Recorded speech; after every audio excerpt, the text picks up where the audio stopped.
George Washington, un nom qu'on connaît tous, n'est-ce pas? Le premier président, le père de la nation. Son nom est littéralement partout aux États-Unis, de la capitale à un État entier. Mais au fond, est-ce qu'on connaît vraiment l'homme derrière l'icône? C'est ce qu'on va essayer de découvrir ensemble. Cette légende, elle a été gravée dans le marbre par des mots comme cela. Premier dans la guerre, premier dans la paix et premier dans le cœur de ses compatriotes. C'est tiré de son éloge funèbre. Ça pose le personnage, l'image du leader parfait, sans égal. Mais justement, c'est ça la grande question. Qui se cachait vraiment derrière ce monument?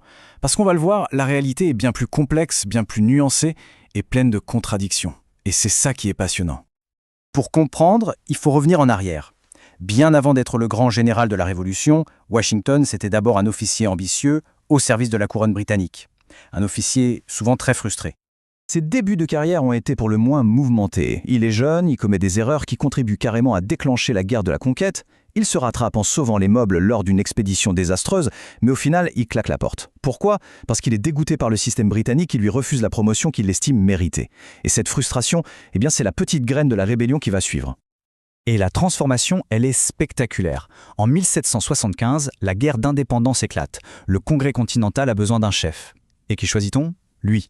À l'unanimité, le colonel colonial devient du jour au lendemain le général en chef de la toute nouvelle armée continentale. Un sacré changement de statut.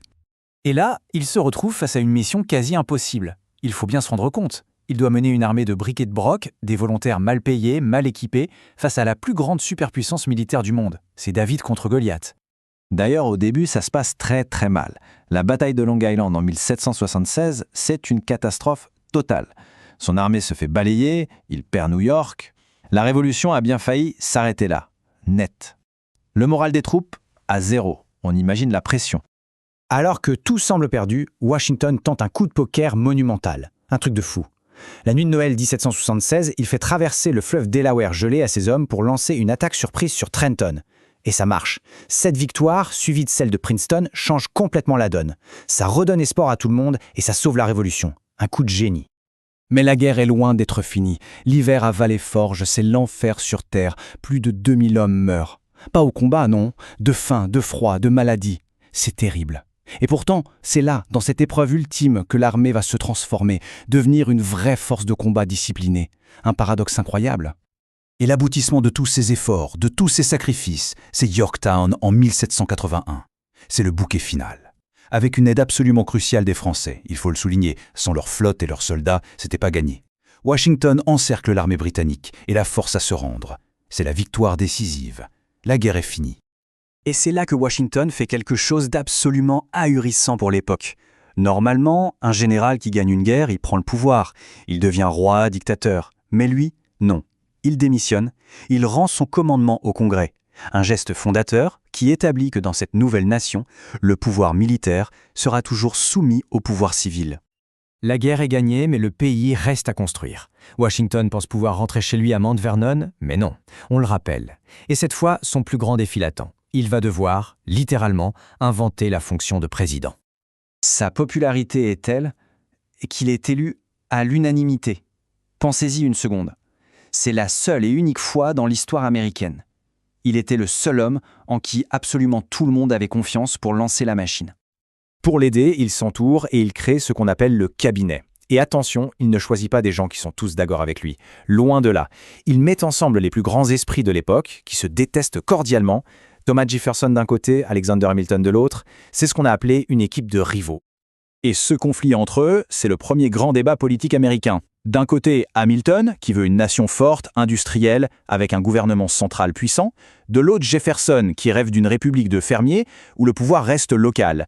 Deux visions de l'Amérique. Et Washington, au milieu, doit jouer l'arbitre pour que tout ça n'explose pas. En fait, presque tout ce qu'il a fait est devenu une tradition. Le titre « Monsieur le Président », c'est lui. Le cabinet pour le conseiller, c'est lui. Et surtout, le fait de ne faire que 2 mandats, alors que rien ne l'y obligeait. C'est lui aussi qui a fixé cette limite, en partant volontairement. Bref, il a sculpté la fonction présidentielle de A à Z. Voilà pour le bilan public, c'est impressionnant. Mais pour vraiment comprendre le personnage, il faut aussi oser regarder la face cachée, les ondes d'ombre, les paradoxes de l'homme. Lui, l'image qu'il aimait projeter, c'était celle-ci.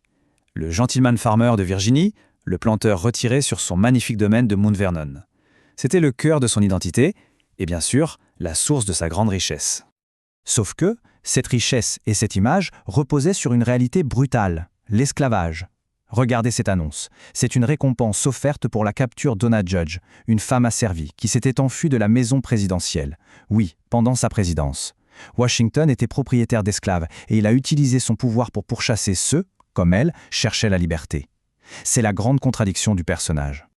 C'est le paradoxe final. On sait que ses idées sur le sujet ont évolué. En privé, il disait vouloir la fin de l'esclavage. Et à la toute fin de sa vie, dans son testament, il a pris une décision forte. Il a ordonné que les 123 personnes qu'il possédait personnellement soient libérées après la mort de sa femme. C'est le seul des pères fondateurs à l'avoir fait. Un acte significatif, oui, mais un acte tardif. Personne n'a été libéré de son vivant. Avant de tirer sa révérence, Washington a laissé une sorte de testament politique à la nation, un discours d'adieu qui contient des avertissements d'une actualité assez troublante. Il pointe du doigt 3 dangers mortels pour le pays. Premièrement, la guerre entre les partis politiques. Deuxièmement, les divisions entre les régions, le Nord contre le Sud. Et troisièmement, le risque de se laisser entraîner dans les conflits des autres. Quand on y pense aujourd'hui, sa lucidité est assez incroyable, non ? Forcément, un tel personnage laisse une trace monumentale au sens propre comme au figuré. Son héritage est gravé dans la pierre, avec cet obélisque immense qui domine la capitale qui porte son nom.